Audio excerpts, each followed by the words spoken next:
I don't know if there's any history of people doing that. The beauty about the current situation is that nothing seems to be impossible.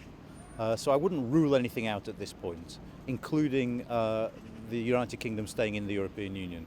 I think it would be a very difficult thing to pull off, and I think a lot of things would have to happen first, but at this moment, don't discount anything. But you know what I mean, that Brexit was closing down, it was pulling up the drawbridge. It was very slim, I'd say, because Parliament are ultimately elected by the people.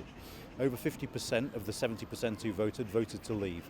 And I think for both major parties, Conservative and Labour, such a high proportion of their voters voted to leave that if they were to so blatantly disregard the vote, they would face electoral punishment afterwards. Particularly Labour, where UKIP is pushing them hard in many of its northern heartlands.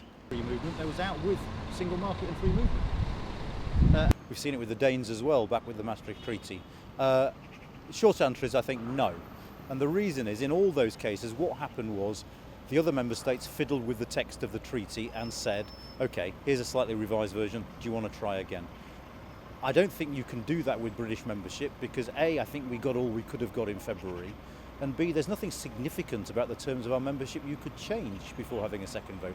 Thirdly, I just think if you say, OK, we didn't like the result of the first vote, we're going to give you another chance.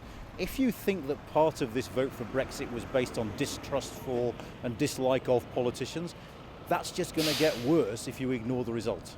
Cosmopolitan Brexiter, the Dan Hannan and the Douglas Carswell, well, frankly, was barking.